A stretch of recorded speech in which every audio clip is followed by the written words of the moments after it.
봉독하겠습니다. 모두 자리에서 일어나셔서 시편 17편 1절부터 7절까지 말씀을 교독으로 봉독하겠습니다. 시편 17편은 구약성경 812쪽가량에 있습니다. 제가 먼저 1절 읽겠습니다. 여호와여, 의의 호소를 들으소서. 나의 울부짖음에 주의하소서. 거짓되지 아니한 입술에서 나오는 나의 기도에 귀를 기울이소서.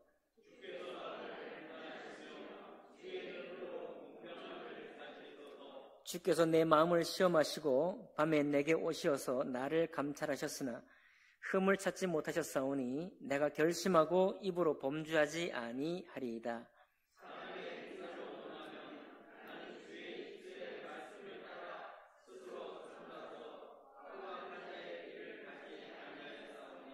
나의 걸음이 주의 길을 굳게 지키고 실족하지 아니하였나이다.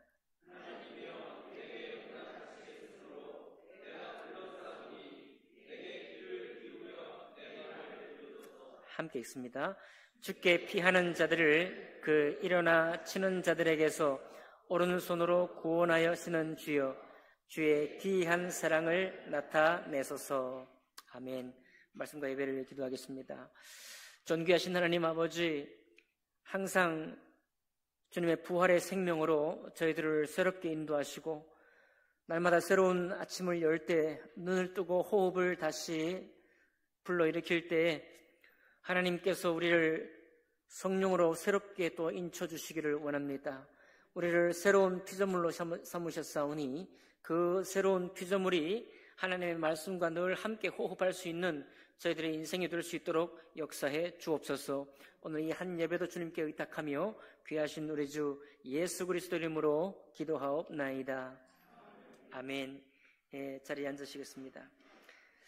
오늘 읽은 말씀을 그리고 시편 17편 전체 말씀을 본문으로 해서 원대한 신앙의 꿈이라는 제목으로 하나님 말씀 나누겠습니다.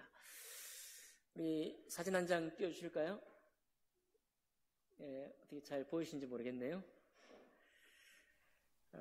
저 사진은 2007년 무렵에 방영된 프로그램이고 2017년 정도에 다시 재방영된 차마고도라는 곳에서 있는 풍경입니다. 차마고도는 무슨 말인가 하고 궁금했더니 중국의 차와 티벳의 말이 서로 교역하는 길, 그래서 차의 차, 말의 마, 옛고 길도, 그래서 차와 말을 교역하는 길이다라는 그런 뜻이더라고요. 차마고도가. 그러니까 중국과 티벳 사이에 있겠죠. 그 차마고도. 굉장히 가파른 아주 바위산, 길도 없는 곳을 다녀야 되는, 길을 만들어 다녀야 되는 사람들이 1년 동안 그러니까 아주 귀한 그 버섯, 그런 것들을 따가지고 보관했다가 굉장히 멀고 험준한 산을 수십 마리의 말을 이끌고 그 말에다 등짐을 지워서 팔러 가는 거예요. 가까운 데서 팔 수도 있는데 가까운 곳에 팔면은 돈이 얼마 안 돼.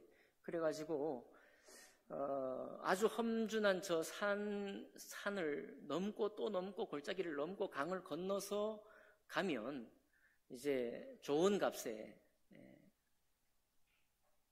팔 수 있고 돈을 벌 수 있다라고 했습니다.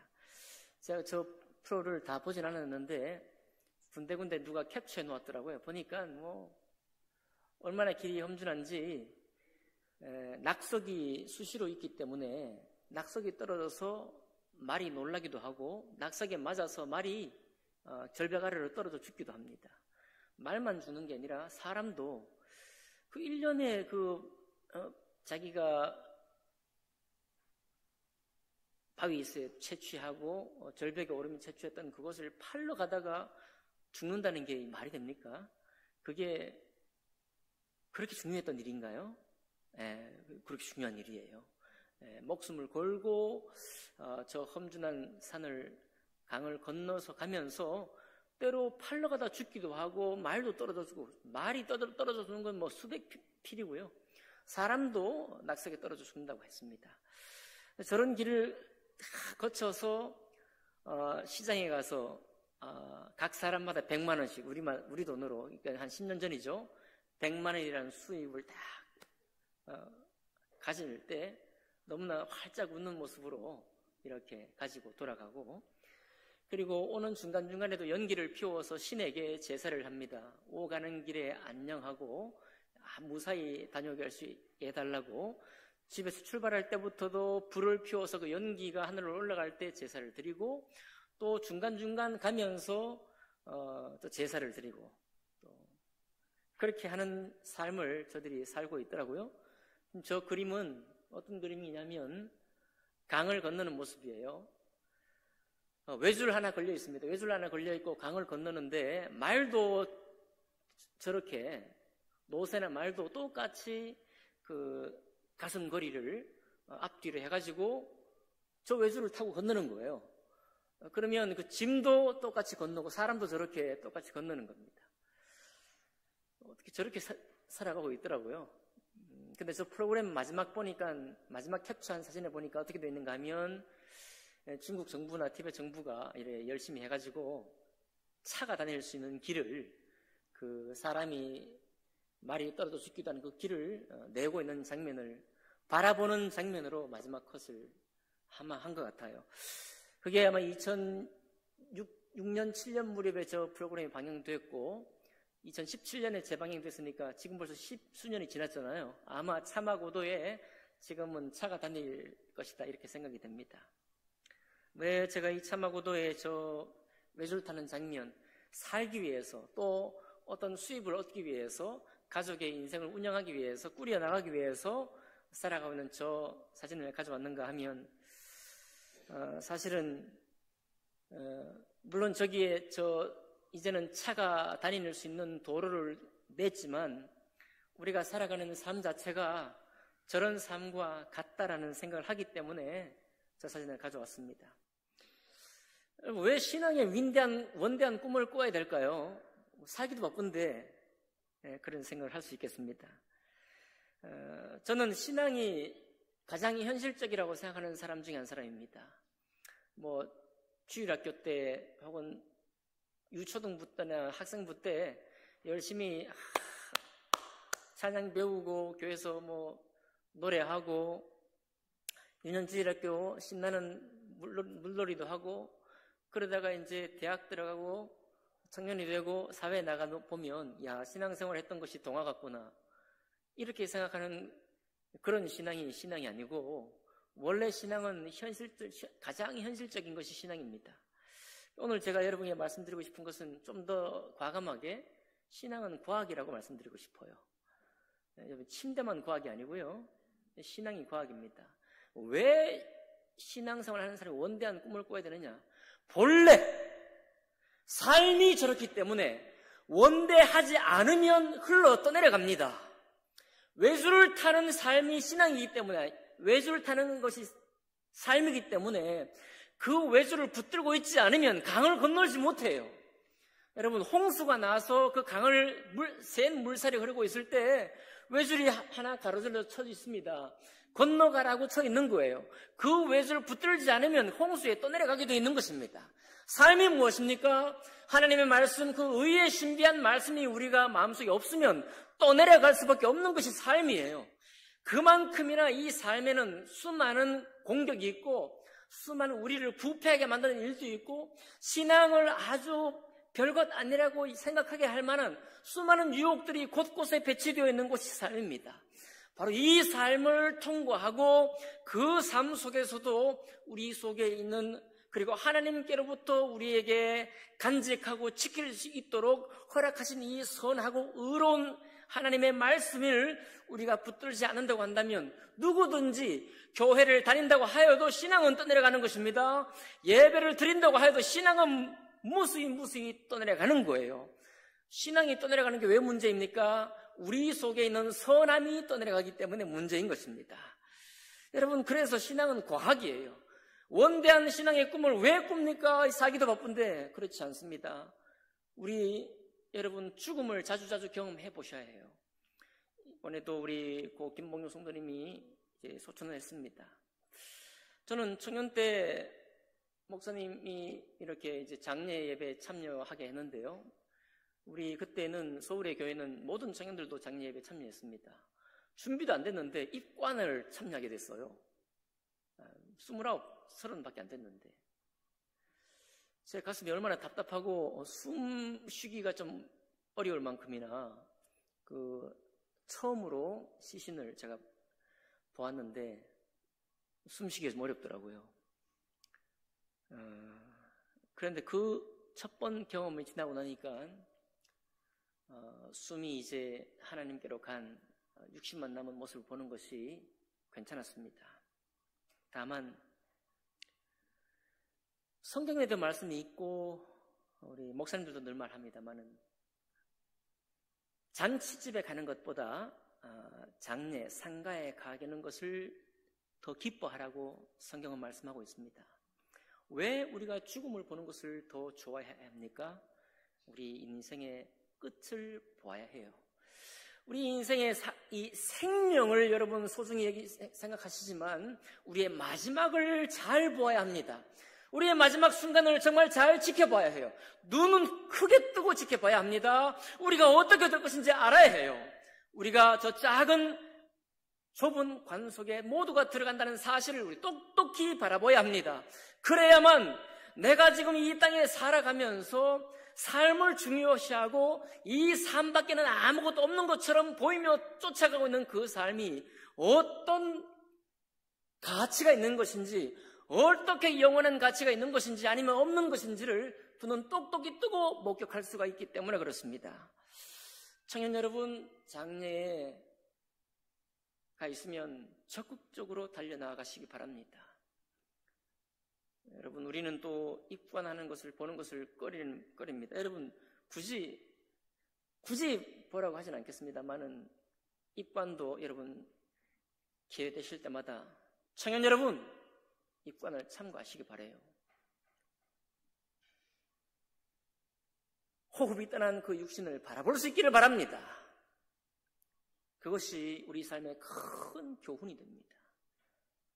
내 삶의 방향을 똑똑히 다시 조정할 수 있는 하나님의 교훈이 되는 것입니다. 항저우 아시안게임이 끝났습니다. 이번에 아시안게임만큼 제가 관심이 없었던 아시안게임도 없던 것 같습니다. 그런데 중간중간에 짧게 영상을 보았는데요. 배드민턴을 치는 복식 영상을 보았는데, 우리가 보통 운동 경기를 보다 보면 기염을 토한다는 이 관용어를 종종 쓰죠. 기염을 토한다고 말이죠. 어떻게 저걸 받아내나 말이에요. 저걸 랠리가 계속 되면서 지치면 한 두세 번만 우리는 랠리가 해도 지쳐 나가 떨어질 텐데 그거를 받아내고 마침내 승리로 탁 꽂아버리는데, 정말 대단하다. 어떻게 저럴 수 있나. 어제 저녁에는 우리 청년들이 교회 와가지고 한일전 결승 축구를 응원했습니다. 제가 위에서 예배를 준비하는데 몇 청년들이 소리를 얼마나 지르는지 제가 인터넷을 켜가지고 확인하게 되더라고요. 골을 먹은 건지, 골을 먹었다고 하늘을 치는 건지, 골을 넣었다고 하늘을 치는 건지 궁금하니까. 네. 그래서 2대1로 이기는 장면을 또 보고 하이라이트를 보고 또 기뻐했습니다. 여러분, 왜 신앙의 원대한 꿈을 꿔야 될까요? 그렇게 전력 투구했던 선수들이요, 그렇게 금메달을 따기 위해서 헌신되고 체중 감량하고 애써서 모든 것을 투자했던 그 선수들이 그 메달을 따는 모습을 보면 참 영광스럽습니다만은 그들이 세상에 탁 나오고 나면, 금메달 딴 사람이 그렇게 역경을 딛고 자기와 싸웠던 그 싸움의 힘이라고 한다면 세상을 왜 못 헤쳐나가겠습니까? 하지만 세상을 못 헤쳐나가요. 여러분, 그렇게 전문적으로 자기의 삶을 위해서 투자하고 헌신했던 사람도 삶을 웬만해서는 헤쳐나가지 못합니다. 종종 말씀드리는 것입니다. 경찰관이 그렇게 세상의 범죄도 알고 범인도 잡고 전문가가 됐어. 이제 전문가가 돼서 세상에 딱 은퇴를 해서 나갔는데, 퇴직해서 나갔는데, 경찰 업무에는 전문가지만 세상살이에는 망통이에요. 꽝입니다. 준비하지 못한 사람들은 경찰로 은퇴해서 퇴직금 다 한 번에 날립니다. 그런 얘기 자주 듣죠?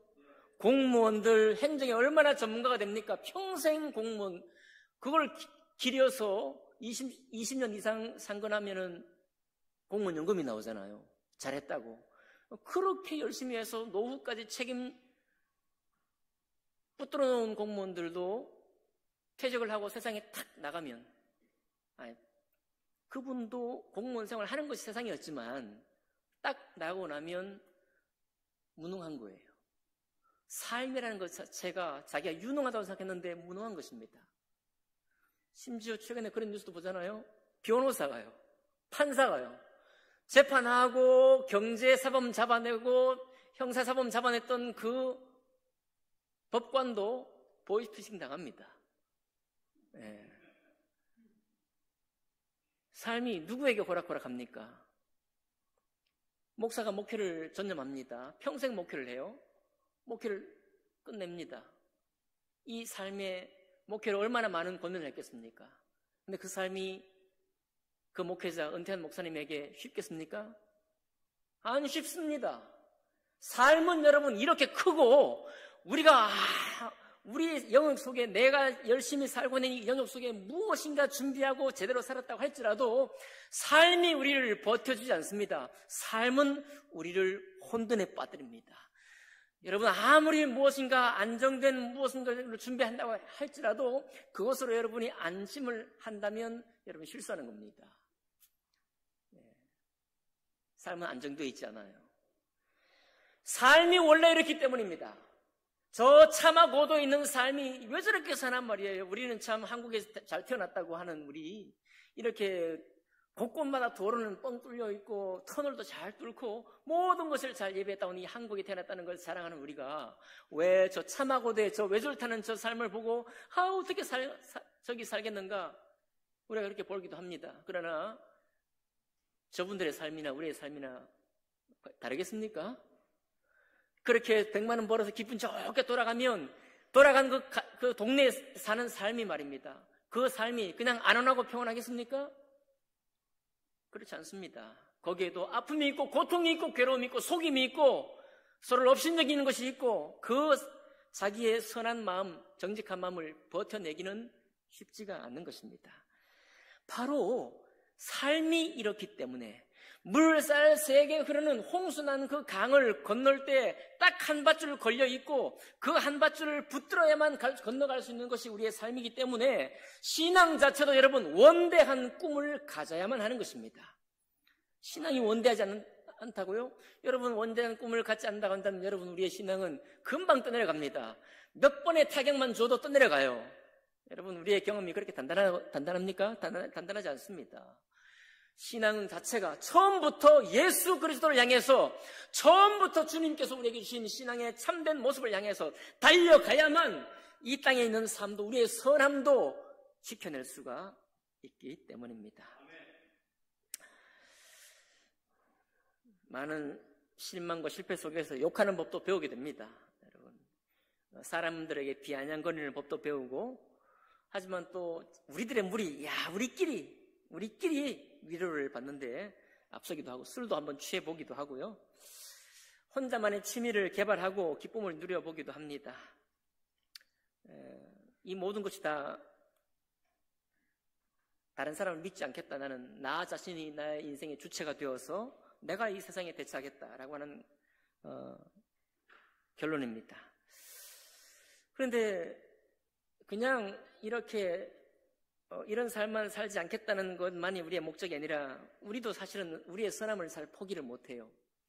내가 선하다는 것을 포기 잘 못합니다. 그래서 우리가 여러분 교회 다니지 않아도 웬만한 사람들 카톡에 대문 사진이나 프로필에 보면요, 자기들의 좌우명들이 하나씩 적혀 있습니다.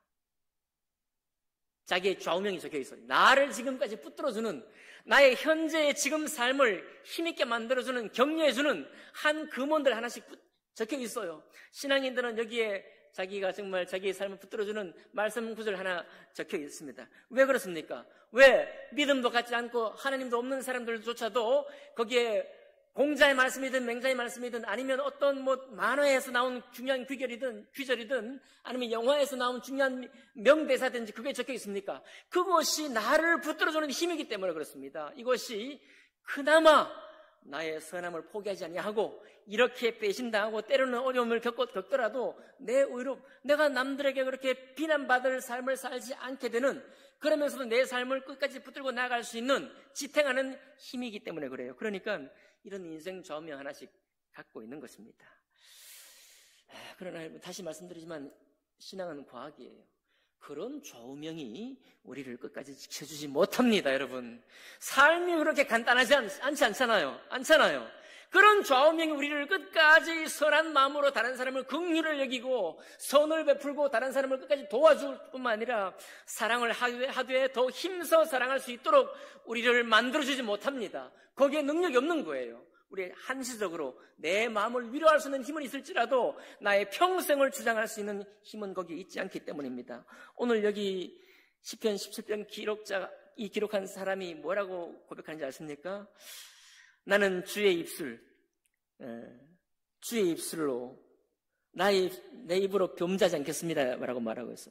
나의 울부짖음에 주의하소서. 거짓되지 아니한 입술이라고 말하고 있습니다. 여러분, 그러니까 이 땅에 살면서요, 주님을 향한 원대한 신앙의 꿈을 갖지 않으면 우리의 입술이 벌써 거짓되기 시작해요. 우리의 입술이 벌써 악한 말을 하기 시작합니다. 욕을 내뱉기 시작하는 것입니다. 세상을 저주하고 원망하기 시작하는 거예요. 불평하기 시작하는 것입니다. 그 모든 입술이 왜 나왔습니까? 거짓된 입술에서 나오는 거예요. 세상에 내가 속고 있기 때문인 것입니다. 속고 악에 바치면 거짓말하는 말만 나오는 것이 아니고 악에 바친 말이 그저 쏟아져 나오게 되는 것입니다. 시편 기록자는 이렇게 말하는 거예요. 알기 때문에 내 입술을 거짓된 입술에서 지켜 주시옵소서. 입을 지키는 것이 쉽지 않다는 것 우리가 다 경험하고 있잖아요. 그죠? 그러니까 입을 지켜야 되겠다는, 나의 입술이 하나님의 말씀 속에 있기를 원한다고 한다는 이 말씀, 이 밧줄을 굳게 잡고 있지 않으면 그 입술이 거짓된 입술이 된다는 거예요. 여러분, 주의 선한 말씀이 나의 마음과 입을 채울 수 있기를 지금부터 붙드시기를 바랍니다. 5절에 보니까요, 나의 걸음이 주의 길을 굳게 지키고 실족하지 아니하였나이다 그랬습니다. 나의 걸음이 주의 길을, 그러니까 이 시편 기록자는요, 나는 주의 길을 가겠노라고 하는 원대한 신앙의 꿈이 있는 것입니다. 어떤 길을 가겠다고요?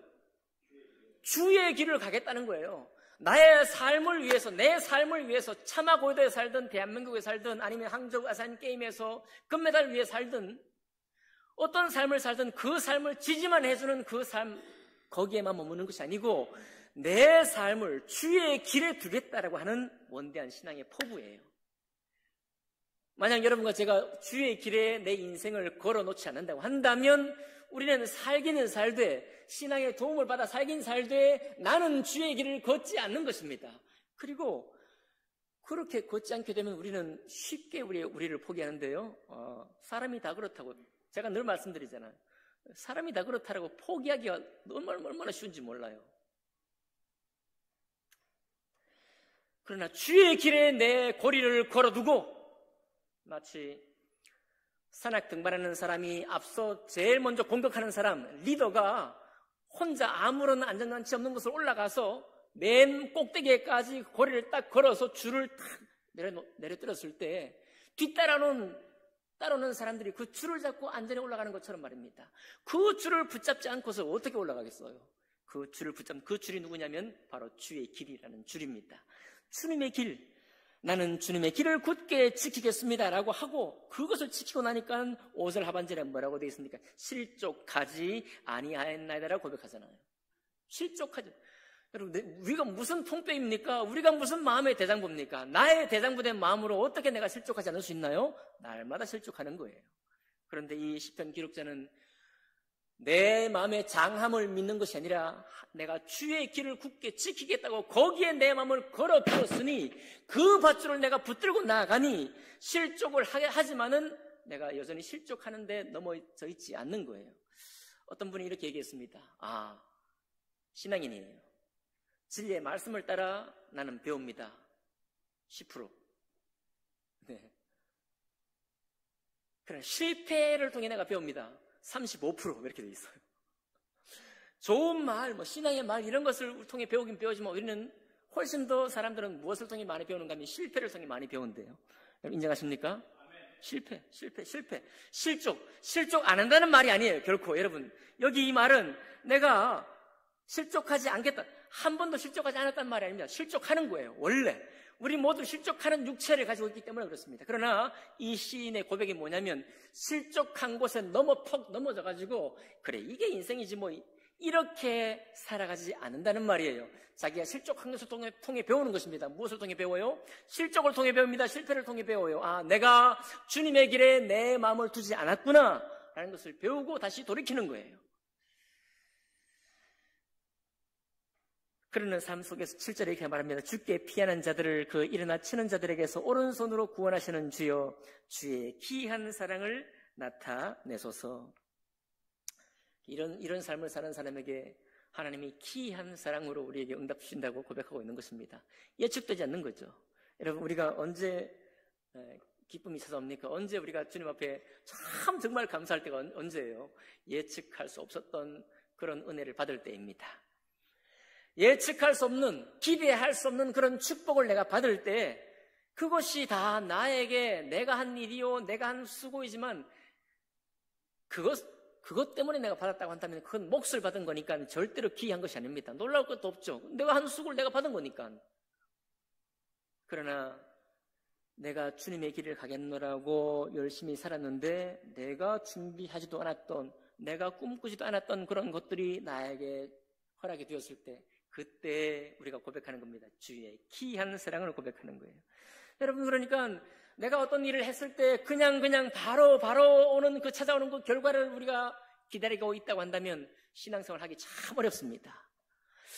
여러분과 저희 신앙은 내가 어떤 걸 했으니 바로 응답 주십시오. 내가 기도했으니 바로 응답 주십시오. 이렇게 하는 것은 정말 우리 자신을 더 힘들게 만들어요. 오히려 여러분 내가 주의 길을 가겠고 주의 길을 가기 위해서 내가 이렇게 실천하고 때로는 어려운 길을 갔사오니 주님 나에게 선한 것으로 갚아 주십시오 하고 잊어버리고 가는 사람이에요.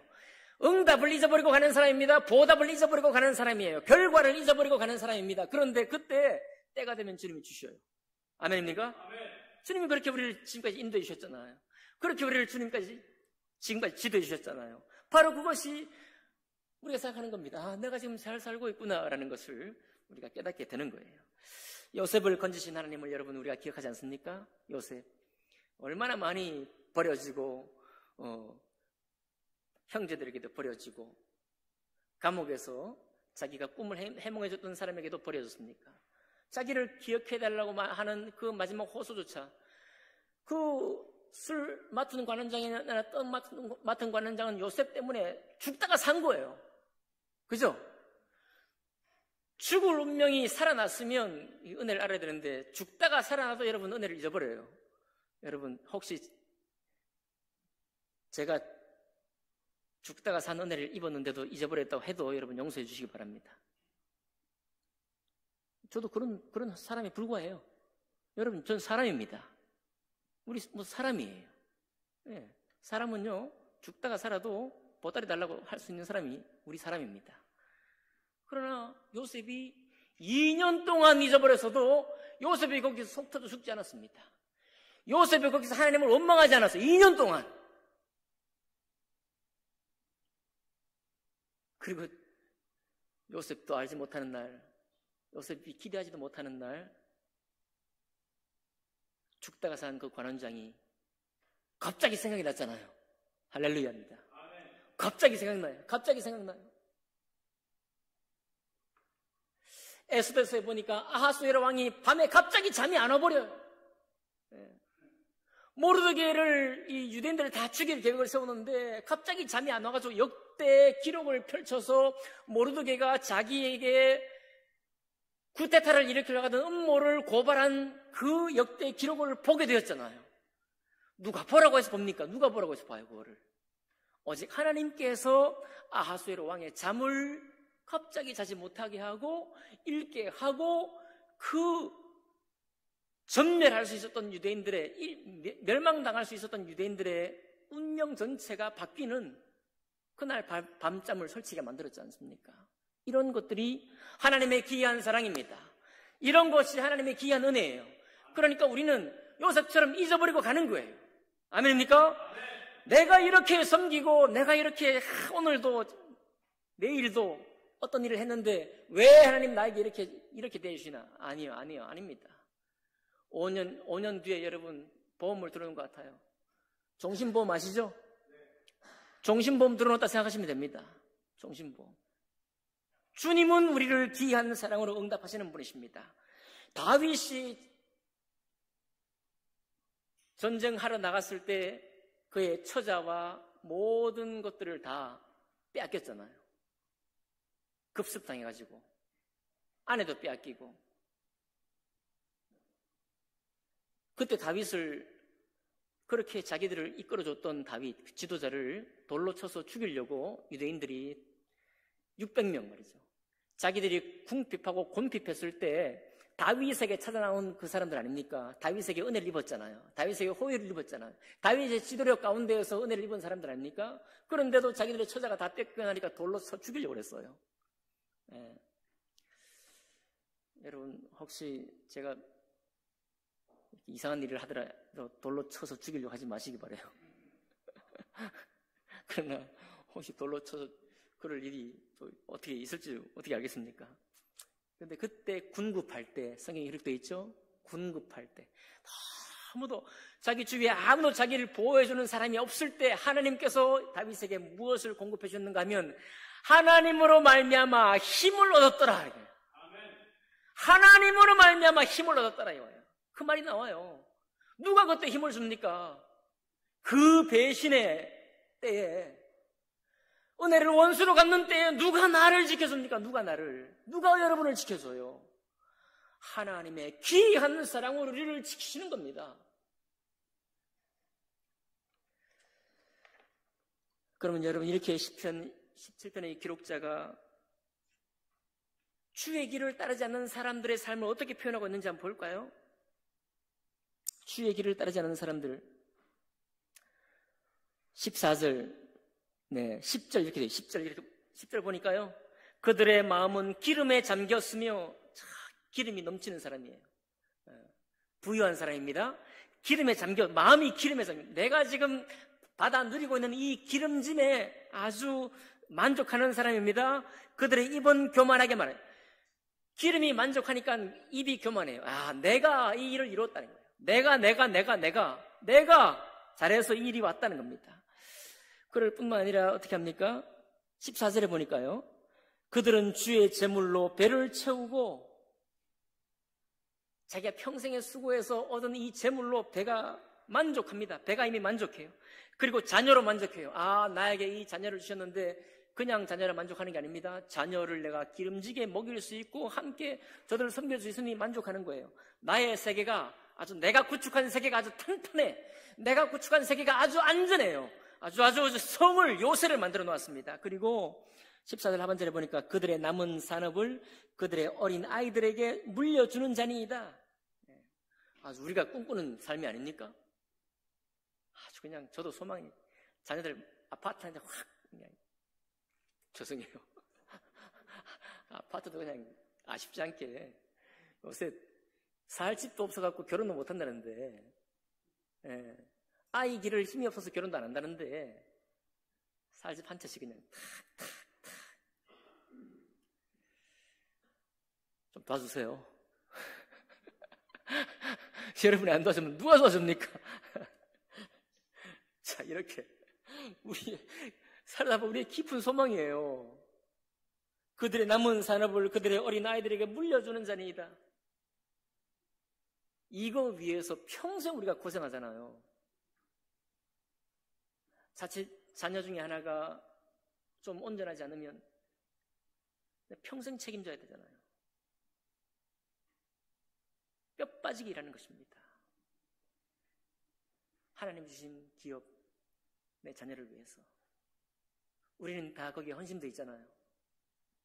헌신하지 말라고 해도 헌신되어 있잖아요. 그런데 하나님께서 이렇게 말하면 그들의 남은 사람을 그들의 어린아이들에게 물려주는 자니이다. 누구냐 이 사람이? 다 하나님 앞에 교만된 사람이라는 거예요. 하나님의 선함을 놓쳐버린 사람이라는 것입니다. 주의 길을 걷지 않는 사람이라는 거예요. 의의 길을 더 이상 따라가지 않는 사람이라는 것입니다. 그렇게 주님께서 말하고 있는 거예요. 그런데 이런 사람의 길을, 나는 정말 내 마음의 소망이지만 이런 사람의 길을 따르기보다는 15절 같이 한번 읽어볼까요? 시작. 나는 의로운 중에 주의 얼굴을 배우리니 깰 때에 주의 형상으로 만족하리이다. 나는 비록 없어도, 내가 비록 부족해도, 내가 비록 실수가 많고 여전히 주의 길을 따른다고 하면서도 남들에게 지참받을 만한 일을 내가 하고 나도 나에게 면목이 없을 일이 많이 있을지라도 나는 여전히 의로운 중에 있을 것이다. 나는 여전히 주의 말씀 가운데 있을 것이다. 이런 고백이에요. 그리고 그가 바라는 소망이 뭐냐면 주의 얼굴을 뵐 것이다. 내가 이 땅에 살다가 이제 호흡을, 마지막 숨을 몰아쉬고 이제 갈 거예요. 그런 믿음 있지 않습니까? 누구 앞에 갈 겁니까? 누구 앞에? 아버지 앞에 가요? 네. 할아버지 앞에 갑니까? 하나님 아버지 앞에 가는 겁니다. 그런 믿음 없습니까? 주의 얼굴을 배우리니 그분이 나를 봐주시니까 내가 주의 형상으로 된 것이 만족이 되잖아요. 내가 지금 평생 고생하면서 살았는데 나를 봐주는 사람이 아무도 없어. 주님도 나를 안 봐줘, 세상도 나를 안 알아줘. 그러면 내가 왜 주의 형상으로 살면서 고생합니까? 봐주는 사람이 있어요. 금메달을 걸어주는 항저우 아시안 게임 올림픽 위원장이 거기 있습니다. 걸어주니까 얼마나 영광스러운 것입니까? 똑같아요. 우리 신앙인은 왜 원대한 믿음의 꿈을 꿔야 합니까? 그분께서 나를 바라보시는 거예요. 그분이 나를 바라보고 나의 삶을 축복하고 나는 그분의 얼굴, 내가 그분의 얼굴로 피 터지고 반창고 붙여 있고 찢어져 있고 이런 얼굴을 가지고 주님을 바라볼 때 나는 그것으로 만족하겠다는 고백이에요. 얼마나 원대한 신앙의 꿈입니까? 결론 내립니다, 여러분. 왜 우리가 신앙의 원대한 꿈을 꿔야 됩니까? 다시 말씀드리면 신앙은 과학이라고 말씀드렸어요. 삶이 그렇기 때문에 원대한 꿈을 꿔야 합니다. 이건 철 모르는 아이 쪽에 목사님 되겠습니다, 선교사님 되겠습니다 이렇게 꾸는 꿈이 아닙니다. 살아갈수록 이 꿈이 더 명확해져야 됩니다. 여러분, 예수님께서 어린아이들과 같이 사역하셨나요? 예수님께서는 살 만큼 산 제자들과 사역했습니다. 결혼한 사람들과 사역했어요. 세상도 알고 있는 사람들과 사역했습니다. 왜 그 사람들과 사역했을까요? 살아갈수록 하나님입니다. 아멘 합시다. 살아갈수록 주님 말씀이에요. 살아갈수록 이 말씀이 현실 속에 합당하다는 것이 더욱더 깨달아지는 것입니다. 신앙인들이 넘어지고 목자들이 넘어지고 이런 걸 보면서 이 신앙이 거짓 같습니까?